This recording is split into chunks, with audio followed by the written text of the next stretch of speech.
గం గణపతే నమః శ్రీమాత్రే నమః శ్రీ వారాహిదేవి నమో నమః. Welcome to our YouTube channel Chaganti Patil talks. కోరిన కోరికలు తీర్చే సుందరాకాండ పారాయణం 41వ రోజు. అన్వేషణ గాథ. మహేంద్రగిరి మీద అందరూ సుఖాసీనులయ్యారు. జాంబవంతుడు చిరునవ్వుతో హనుమంతుని చూస్తూ, నాయన సీతాదేవిని ఎలా చూడగలిగావు? క్రూర రావుని లంకలో ఆవిడ ఎలా ఉన్నది? ఎలా వెళ్ళావు? ఈ వివరాలన్నీ మాకు యథాతథం వినిపించు. విన్నాక తర్వాయి కదా ఆలోచిద్దాం అన్నాడు. ఆ మాట వినగానే హనుమంతునికి శరీరం పులకించింది. మనసా సీతాదేవికి నమస్కరించి, మీరందరూ చూస్తుండగానే మహేంద్రగిరి మీద బయలుదేరి గగన వీధిని లేచాను కదా. సముద్రం మీద వెడుతుండగా నా దారికడ్డుగా ఒక సువర్ణగిరి కనిపించింది. అది నాకు అవరోధం నిలబడుతున్నదనే అనుమానం కలిగి దాన్ని ముక్కలు చేసి తీరాలనుకుని నా వాలంతో కొట్టగా దాని శిఖరం 1000 ముక్కలైంది. అప్పుడు ఆ గిరి, నాయన, నీ తండ్రి వాయుదేవుడు నా స్నేహితుడు, నన్ను మైనాకుడు అంటారు.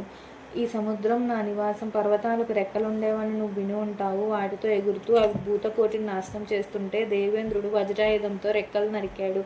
అప్పుడు వాయువు సాయపడి నన్ను ఈ సముద్రంలో చేర్చాడు. ధర్మపరుడైన రామునికి సాయం చేయడం నా విధి. మీ తండ్రి చేసిన ఉపకారానికి ప్రత్యుపకారంగా నీకు సహాయపడాలని ఉంది అన్నాడు. నా ప్రయాణ ప్రాధాన్యం వివరించి వాని సెలవు పొంది బయలుదేరి వెళుతుంటే దారిలో నాగమాత సురస అడ్డుపడి, ఓ వానరా, దేవతలు నిన్ను నాకు ఆహారంగా అనుగ్రహించారు. చిరకాలానికి నా ఆకలి తీరుతున్నది అనగా నేను చేతులు జోడించి, అమ్మ, నేను దాశరథి అయిన రాముడి పని మీద వెడుతున్నాను. రాముడు భార్య సీతతో తమ్ముడు లక్ష్మణుడితో దండకారణ్యానికి రాగా అక్కడ దుష్టరావణుడు సీతను అపహరించాడు. రాముని దూతనైన నేను సీతాన్వేషణకు వెడుతున్నాను. ఆవిడను దర్శించి ఆ వృత్తాంతం రామునికి నివేదించి వచ్చి నేను నీ నోట పడతాను, నన్ను నమ్ము అన్నాను. ఆ కామరూపిణి సురస, ఓని, నన్ను దాటి వెళ్ళడం ఏ ప్రాణికి తరం కాదు అంది. నేను 10 ఆమడలు పెరిగాను. సురస అంతకంటే పెద్ద నోరు తెరిచింది. ఉత్తరక్షణంలో నేను అంగుష్ట దేహున్నై ఆమె గర్భంలో ప్రవేశించి అంతలోని ఈవలకు రాగా నన్ను చూసి నాగమాత, వానరా, నాకు సంతోషంగా ఉంది. నువ్వు నిశ్చింతగా వెళ్ళు. నీ సంకల్పం ఫలిస్తుంది. సీతారాములకు సమాగమం కలిగించు అంది. గరుత్మంతుని వలె గగన వీధిని ఎగిరాను. దక్షిణముఖంగా సాగుతున్న అంతలో నన్ను కిందకు లాగున్నట్లు అనిపించింది. క్రిందకు చూశాను, ఏం కనపడలేదు. అటు ఇటు చూశాను, ఏ ప్రాణి లేదు. నా వేగం ఆగి కిందకి దిగిపోతున్నాను. బాగా నీటిలోనికి చూశాను. ఆ సాగరంలో భయంకర రూపంతో అట్టహాసంతో ఒక రాక్షసి కనిపించింది. ఓ మహాకాయుడా, ఎక్కడికి పోతున్నావు? చిరకాలంగా ఆహారం లేక బాధపడుతున్నాను. నిన్ను తిని నా బాధ తీర్చుకుంటాను అంది. విశాలంగా నా దేహం పెంచాను. దాని నోరు విశాలం చేస్తున్నది. పెరిగి పెరిగి ఒక్కసారిగా నా శరీరాన్ని సంకోచింపజేసి దాని ఉదరంలోకి పోయి గుండె చీల్చి బయటపడ్డాను. పర్వత దేహంతో అది నీటి మీద తేలింది. చూసిన చారుణులు భయంకర రూపి అయిన సింహిక హనుమంతుని చేతుల్లో ప్రాణాలు వదిలింది అనుకుంటుంటే వింటూ సాగి సాగి లంకానగరపు సరిహద్దులు ప్రవేశించాను. సూర్యుడు అస్తమిస్తున్నాడు. లంకలో దిగాను. దిగుతున్న సమయంలో ప్రళయకాల మేఘంలో ఒక మహారాక్షసి భీకరాటహాసంతో నా ఎదుట నిలిచింది. దాని శిరోజాలు అగ్నిశిఖల వలె ఉన్నాయి. అది నన్ను చంపడానికి ప్రయత్నించింది. నా ఎడమ పిడికిలు బిగించి ఒక పోటు పొడిచాను. నేలకూలుతో, ఓ మహావీరుడా, నేను లంకానగర అధిష్టానాన్ని నన్ను జయించిన నీకు లంకలో ఎదురులేదు అని కన్ను మూసింది. చీకటి పడింది. నగరంలో అన్వేషణ ప్రారంభించాను. లంక అంతా చుట్టబెట్టిన సీతాదేవి జాడలేదు. నగర ప్రాకారంతో సమంగా ఉన్న మరొక సువర్ణ ప్రాకారాన్ని చూశాను. అందులో ఉద్యానవనం, దాని పేరు అశోకవనం.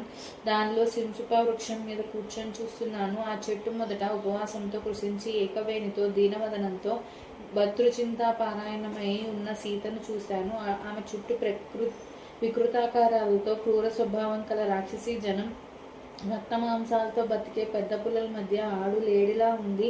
రాక్షస స్త్రీల బాధలు భరించలేక ప్రాణాలు వదిలిపెట్టే దశలో చూశాను. అంతలో రావణ భవనం నుండి అందల ధ్వనులు అశోకవనం ముఖంగా వస్తున్నట్టు వినిపించి నేను కొంచెం జంకి ఎవరికి కనిపించకుండా కొమ్ముల చాటును చేరి చూస్తున్నాను. రావణుడు తన పత్ని సమూహంతో వచ్చాడు. సీతాదేవి ఆ రావణుని చూస్తూనే భయంతో ముడిచిపెట్టుకుని కూర్చుంది. గజగజలాడే ఆమెను చూస్తూ రావణుడు, ఓ సుందరి, ఇంకా నీకు 2 మాసాలు గడువు ఉంది. ఈ లోపల నీ మనసు నాపై మరలదో, నీ రక్తం తాగక తప్పదని గర్జించాడు. సీత రాక్షసాదమా, అమిత తేజస్శాలి రాముడు నా భర్త. ప్రఖ్యాతంపైన ఇక్ష్వాకుల ఇంటి కోడల్ని నన్ను నోటికి వచ్చినట్టు ఆడుతున్న నీ నాలుక ఊడి నేల పడకుండా ఉన్నదే. పర్ణశాలలో ఆయన లేనప్పుడు వచ్చావు కనుక ఇంకా బతికున్నావు. ఆయన కొలువులో సేవకత్వం కూడా నీకు దొరకదు. ఆయన అజేయుడు అని క్రోధంతో మాట్లాడుతుంటే రావణుడు కన్నులు నిప్పులు కురిపిస్తూ పిడికిలు బిగించి ఆమెను సంహరించకపోగా అక్కడ నారీ జనం హాహాకారాలు చేశారు. వారి మధ్యనున్న మండోదరి వచ్చి వారించి, నీకు ఈ సీత దేనికి? దేవగంధర్వ యక్ష కాంతలెందరో లేరు నీ అంతఃపురంలో, వారితో హాయిగా భోగాన్ని అనుభవించని తీసుకువెళ్ళింది. అక్కడి రాక్షసి స్త్రీలు పరిపరు విధాల వినరాని మాటలతో సీతాదేవిని హింసిస్తున్నారు. ఆ సమయంలో అప్పుడే నిద్ర నుంచి లేచింది త్రిజట. వారందరినీ చేరవిలిసి, ఓసి మీ కాలం మూడింది. సీతను ఎవరు ఏం చేయలేరు. మిమ్మల్ని మీరే నాశనం చేసుకుంటారు. జనకరాజ పుత్రి దశరథుని కోడలు మహాపతివ్రత. ఇప్పుడే నాకు కల వచ్చింది. ఈ భర్త లంకకు వచ్చి రాక్షసులను ఓడించాడు. ఆయనను విజయలక్ష్మి భరించింది. ఈ సమయంలో వచ్చిన కళ నిజమై తీరుతుంది కనుక మనం ఇప్పుడే ఆమెను ప్రార్థించి ప్రాణభిక్ష కోరుకోవాలి. అది వినగానే అందరూ ఆమె పాదాల మీద పడ్డారు. ఈ మాట నిజమైతే మీ అందరికీ నేను అమలిస్తున్నాను అంది సీత. అప్పుడే నేను పరాక్రమం ప్రదర్శించి వారికి ప్రాయశ్చిత్తం చేయాలనుకున్నాను. ఆలోచిస్తే అది ఉచితం అనిపించలేదు. ఇక్ష్వాకు వంశం కీర్తనతో ప్రసంగం ప్రారంభించాను. నా మాటలు విని సీతాదేవి కన్నీరు విడుస్తూ, ఓ వానరోత్తమ, నువ్వెవరు? ఇక్కడికి నేను ఎవరు పంపారు? రామునితో నీకు ఎలా స్నేహం అయింది అని అడిగింది. అమ్మ, బలశాలి అయిన వానరేశ్వరుడు సుగ్రీవుడు. నేను ఆయన మృత్యువును. నీ భర్త రామచంద్రుని ఆదేశానుసారం వచ్చాను. ఇదిగో ఈ ఉంగరం ఆనవాలుగా ఇచ్చాను.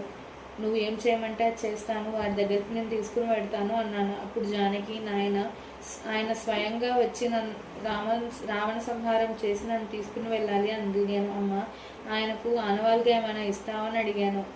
ఆవిడ ఈ మనీ ఇచ్చింది. ఆవిడ ప్రదక్షిణం చేసి తిరిగి రావడానికి సంసిద్ధమయ్యాను. నాయన, నా అవస్థ అంతా వివరంగా చెప్పి 2 మాసాల్లోగా వారు రాకపోతే నేను జీవించనని చెప్పు అని విచారించింది. నేను ఓదార్చి నా శరీరం పర్వతమంత పెంచాను. ఆవిడ శోకం చూసి నాకు రావణునిపై క్రోధం రేగింది. ముందుగా ఆ వనాన్ని ధ్వంసం చేయడం ఆరంభించాను. అది చూసి రాక్షస స్త్రీలు రావణునితో చెప్పారు. ఆయన మహాబలిష్ఠులైన కింకరగరాన్ని పంపాడు. శూల ముద్గరాయుధాలతో వచ్చారు వారు. నేను తోరణ ద్వారం మీద దూలం అందుకొని వారిని యమపురికి పంపాను. హతశేషులు వార్తాహరులయ్యారు. నేను నెమ్మదిగా అక్కడ ఉన్న చైత్యద్వారం మీదకి చేరి కాపలా వారిని ఒక సమూహంతో కడతీర్చాను. రావణుడు జంబుమాల్ని పంపించాడు. వీడు వారి సేనాపతి ప్రహస్తుడనే వాడి కొడుకు. వాడు తన బలగంతో దిగాడు. అందరినీ ఒక దూలానికి ఎరవేశాను.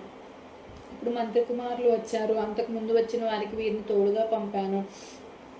సేనాపతులు వచ్చారు. వారు 5 మహాయోధులు. వారు కూడా యమపురి చేరారని విని రావణుడు తన ముద్దుల కొడుకైన అక్షుణ్ణి పంపాడు. వాడు చతురంగ బలాలతో వచ్చాడు. వీడు మండోదరి కుమారుడు.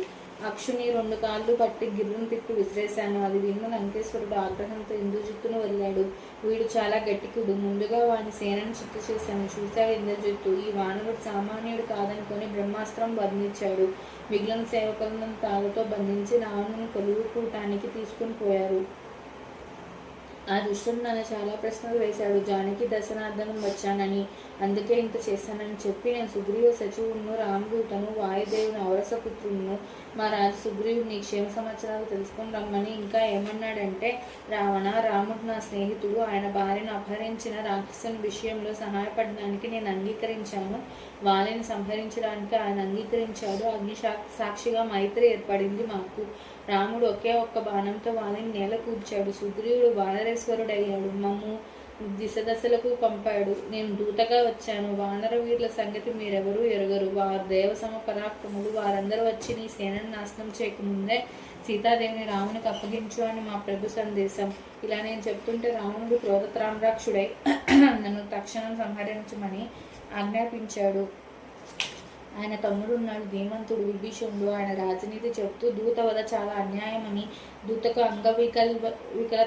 వికలత్వం పెద్ద శిక్ష అని అనగా, ఆ రాజు నా తోకకు నిప్పు పెట్టమన్నాడు. నా తోకకు గుడ్డలు చుట్టి అంటించారు.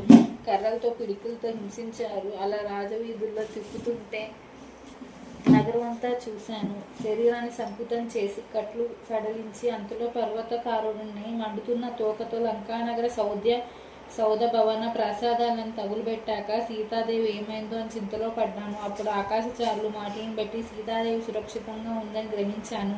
నా లాంగులాన్ని దహించిన అగ్ని సీతాదేవికి హానిక చేస్తాడో అనుకుంటూ మళ్ళీ ఆవిడ్ని దర్శించి లంకలోని అరిష్ట పర్వతం ఎక్కి గగన మార్గాన ఇలా వచ్చాను. అది ఇంతవరకు జరిగిన కథ.